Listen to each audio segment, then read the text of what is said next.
the Turkish military as well. And the most important thing that you know when you're in those environments is you have intelligence. And you have to keep that intelligence flowing from your allies as well as what you can get from your enemies. I'm sitting in the bleachers at least here.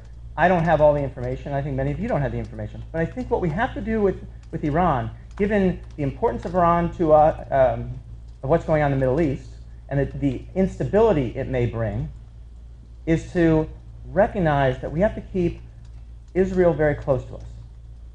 They're our greatest partner in the region for all the reasons of economic diversity they bring, and also from a form of government which we embrace. So from my standpoint, I would be working very closely with them. I wouldn't be doing things like we've seen our president not meeting with Benjamin Netanyahu in New York, or our president saying, you know, you should go back to the 1967 lines. And all these things, when Mohammed Morsi says the Camp David Accords, you should rethink them. So I work very closely with the Israelis and say there is a red line which we have to define, because if you don't, Iran will keep going. Rebuttal? Well, I'd like to use the 45 seconds to go back to something that Mr. Obsitnik said before relative to Afghanistan. Look, there's absolutely no lack of clarity in what the mission there is. It's very clear. Our mission in Afghanistan has been to build up the security forces there, to provide the security that the nation of Afghanistan needs, and to build the civil society there, the politics, to be stable and to be able to resist the Taliban and to destroy and degrade the terrorists and the Taliban. The problem is not that there is no mission. The problem is that that mission is evidently not achievable. And I was in Afghanistan 2 years ago, and I saw how brutally difficult it is to nation build in that country. And since I visited Afghanistan 2 years ago, I have been a leader in the Congress saying we will move out of there faster than the president wants. I was endorsed today by the Greenwich Post, which celebrated my leadership in pushing for a withdrawal from our mission in Afghanistan. And Dixon for Steve Obsitnik. The American Recovery Act brought hundreds of millions of dollars for infrastructure improvements in Connecticut and elsewhere. I would like you to talk about that as a way to get into the issue of stimulus money nationally. Stimulus didn't work. This is a clear difference between Congressman Himes and I. We have a decision to go down. And a 91-year-old man last night, Marion from Ridgefield, simplified it for me after I talked. He said, if you're a casino, you don't make money off of the $1,000 bets. You make money off the $2 bets along the way. And what that means is stimulus was taking $900 billion over here, handing out $1,000 chunks, okay? Crony capitalism, Solyndra, A123, all this stuff out there, sprinkling it around, as opposed to doing what we should have done, which was empowering the entrepreneurs like me and my grandfather and the small businesses out there by reforming our tax code, by getting skilled workers out there, by giving access to capital in a more fair way through the SBA, like our governor in New York is doing, and getting the cost of business down. Because when you sit and you talk to someone like Hoffman Landscapes up in Wilton, he says this is the least profitable year in 15 years. In 15 years. And you talk to Jeff at JR's Hot Dog in Westport. Go help him out, because he said this is his worst year in 8 years, his worst fall. So please go there for breakfast. So I think our focus was off the ball. It was on the $1,000 bets over here, and not the $2 bets, which have made this country so great. Mr. Himes. Saying that stimulus was a failure is a political thing to say. Talk to any economist, they'll tell you that the stimulus saved or created some 3 to 4 million jobs, which is pretty important to 3 or 4 million households in this country. And you all saw what it did here in Fairfield County. $12 million that went to Steel Point, which has been a joke for 25 years in the city of Bridgeport. We will now have a Bass Pro store with lots of employees going up there because of stimulus money. The city of Westport, where Mr. Obsitnik lives, got something that the fire chief was desperate for, which was a generator, an emergency generator, so that the people of Westport might actually have first responders in an event like Irene. The Recovery Act was also 40% tax cuts that put $2,500 into the pocket of every American middle-class family in this country on average. Jody Rell, when she was governor of this state, pushed hard for the Recovery Act because she understood that it did something terribly important for the state of Connecticut, which was to provide funds to the state so that the budget deficit was much smaller than it otherwise would have been. I agree completely with Mr. Obsitnik that worker training, a tax code overhaul are absolutely essential. But when the economy is circling the drain, you take some measures that you hope you don't have to take very often. But to say that it was a failure is to poke a finger in the eye of some 4 million people who are working today that would not have been working had that not been done in Congress. Mr. Obsitnik. I don't think we know the answer to that, really, Congressman Himes. And you know, in January of '09, the number was around 700,000 jobs that were lost. Stimulus, by the time stimulus got in by June, July, August, we had already turned the corner in terms of reducing that big loss. So the private sector was able to get going. And if we would have accelerated the things that I talked about, and that's what Ronald Reagan did in his recovery, and we saw how well that worked out. And then we have to sit back and say, well, what is right? We got the Merritt Parkway, $70 million, 70 jobs, temporary jobs, $1 million a job.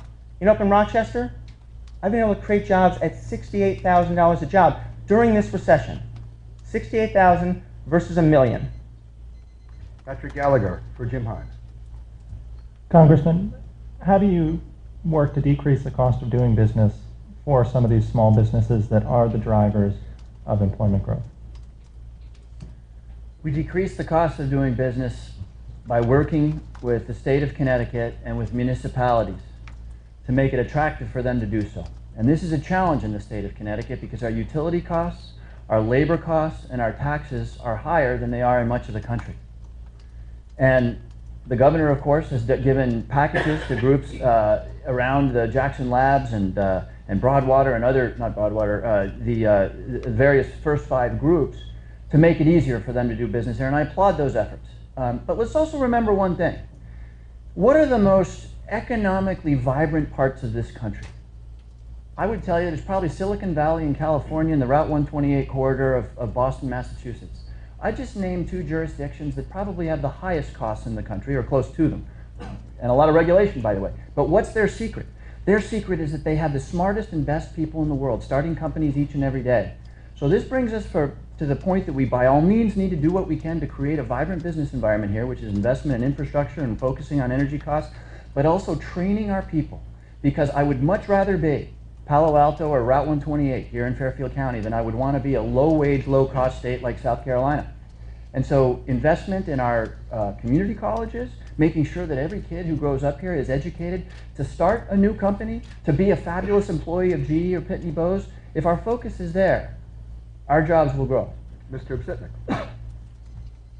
I've been fortunate for the past 16 years. I've been a CEO of small high-tech companies. And I've traveled all over the world. I've seen what India and China are doing. And when we found this technology in England, that now is in Rochester, that cuts in half the number of cell sites that are around you. And AT&T likes it because they spend a lot less money, and planning and zoning boards don't have to zone them. The only one who really doesn't like me are real estate people. You understand what businesses need to survive and thrive. So when we were moving it over, I got a call one day from the governor of Guangdong, China. Move your manufacturing facility to China. I got the Singapore Development Agency calling me up saying, come to Singapore, low taxes.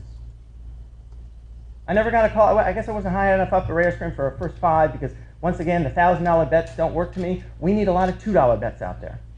So what we need for people, and a lot of people like entrepreneurs like myself and others, is you need a tax code where you can make money, where we keep jobs in the United States or in Connecticut, that they don't go to South Carolina or they don't go to Singapore. You have a skilled worker group that keeps people in Connecticut. We have this beautiful water and rivers and tributaries. Why can't we align head with heart the way that either Silicon Valley has or South Carolina? Let's make this the greatest place to locate a business. Let's make it tax friendly, not anti-tax. We have educated people here. Let's get more here. And let's get access to capital. You hear us agreeing on a lot of things here, although you heard a pretty strong condemnation of any government role in helping companies get started. And I just stand up here stunned by the irony. Mr. Obsitnik's company, the core technology of this wireless antenna was developed by the United Kingdom Ministry of Defense.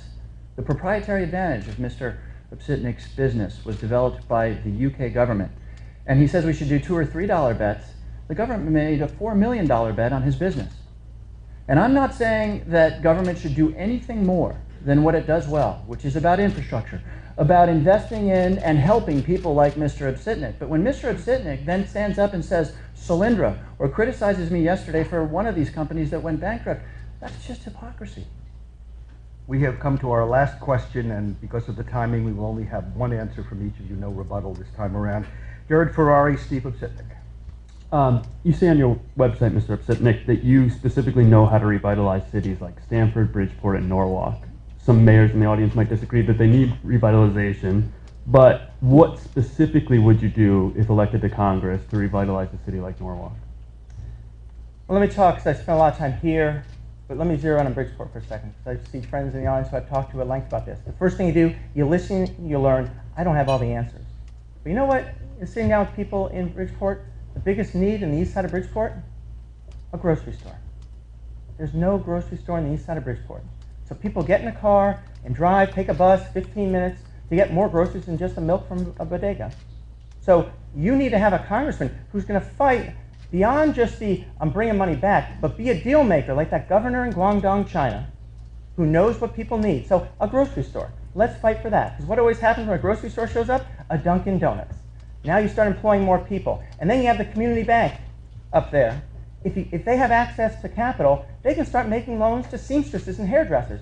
And with 8 people in their corporate office, when they had about 12 auditors from the federal government come in and audit them, 8 employees, 12 people came to audit them, I'll get back on topic. We need to solve those problems so they can give money out with good loans locally. And once you build that foundation, the east side of Bridgeport, then you can start bringing in all the other vibrant economies we talked that can be supported and have been supported in Bridgeport. But let me get back. I don't think I ever condemned the government for anything. I mean, I've created a lot of great technologies with people from the government. In your pocket, that woman who talks to you, Siri, I helped to commercialize Siri, and that was part of a government project so soldiers could take their hands off a gun. So I didn't hear any condemnation on that. Thank you. Mr. Himes. You have a congressman who knows how to revitalize cities because before I went to Congress, I spent 5 years at Enterprise Community Partners working on cities like Newark and parts of New York City. And I know, therefore, and agree with much of what Mr. Obsitnik just said, we do need the kinds of investments that I've brought into Bridgeport, like Steel Point, like taking down that awful bridge that was stuck open, like the health center and housing that is going up in the Black Rock section that is there because of grants that I was able to bring to the city. But you also need some other things. In addition to that, you will not convince a business to move to Bridgeport until you can answer the CEO's questions about public safety.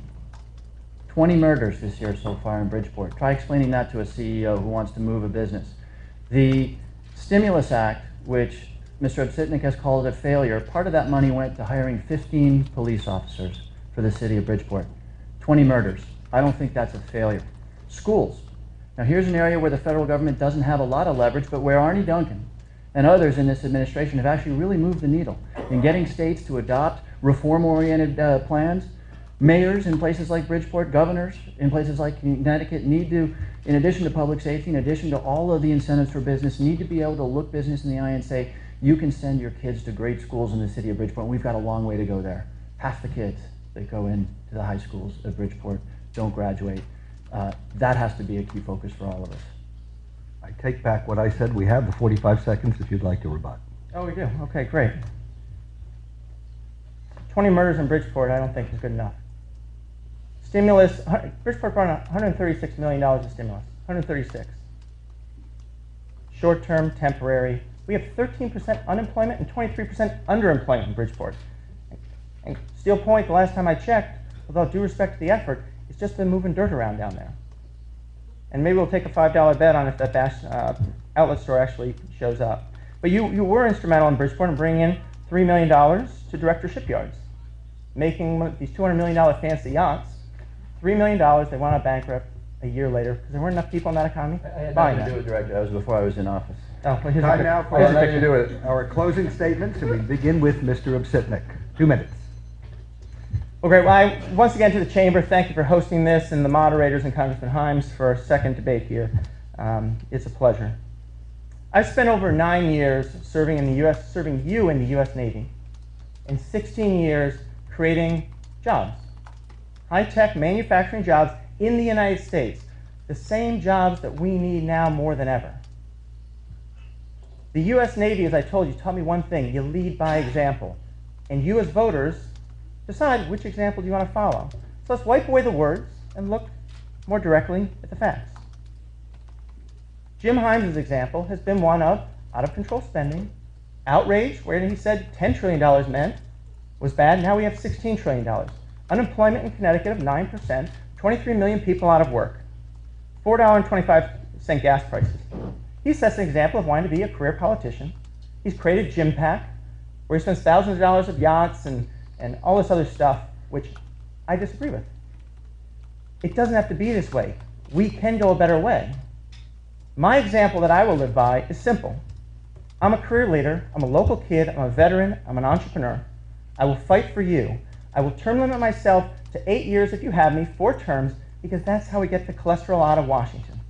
I don't want to set an example, like in the Health Care Act, where Congress gets one thing and we get something else. I don't want to insider trade on you.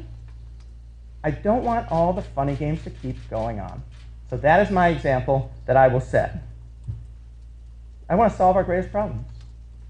Anemic growth, staggering debt. That's what we should have focused on 2 years ago. That's what I will focus on for the next 2 years at the core of what we do to get Connecticut people back to work. I thank you for your time, and I really look forward to earning your vote because I want to be a representative. You deserve better, and together we will do better. Mr. Himes, 2 minutes. Well, thank you, Tom, and let me thank you all again, and thank Mr. Obsitnik. It has been the honor of my lifetime to represent you in this very, very challenging time. I think that we've actually made some progress economically. I'm very proud, and my opponent makes fun of me for saying this, but I'm very proud that if you're gay today, you can serve in the armed forces. I'm very proud that we took $60 billion out of the banks that were taking no risk and gave it to kids for student loans. I'm proud that for the first time in this country, we have a very good first step to covering every American on health care. There are lots of other things that I think are very, very important, and I hope to continue to be able to lead in the independent and thoughtful way that I have legislated on your behalf for the last 2 years. I like Mr. Obsitnik. I've come to know him in the last couple of weeks. I respect his service immeasurably, and I suspect if I understood his business better, I'd like his business. But you're not hearing clarity. You're not hearing clear answers to questions. You're hearing him attack me for being on yachts and limos, which never happened. You're hearing partisanship. You're hearing cheap attacks. And this, unfortunately, is, I think, not because he's a bad guy, but because I'm not sure that he really thought about doing this before. He moved his family here in 2005, 7 years ago, and he registered to vote. He did not vote in 2005. He did not vote in 2006. He did not vote in 2007. He did not vote, according to the Westport Registrar of Voters, in 2008, when he could have kept me from having this job. This just shows that he's perhaps not as interested as he would have you believe in representing and voting for you in the Congress. And this is key, because we have a very big and tough budget deal to sign, and I have led on that issue, and there are plenty of people out there, the Concord Coalition, USA Today, who will tell you that that is true. And behind that, we've got education, so that every kid is as smart and capable as every other kid in this country. We've got energy, because right now we're losing that race. For the first time ever, we are losing a technological race to Shanghai and Germany, and that cannot be true anymore. And we've got tough issues like immigration, issue upon issue. And I would humbly suggest that I am in a position to address those for you, and thank you for your support. And thank you to the candidates, to our panel, to a very respectful audience. We appreciate your holding your applause. They do so now. Thank you for joining us as well. See you at the polls November 6th. Remember your wallet.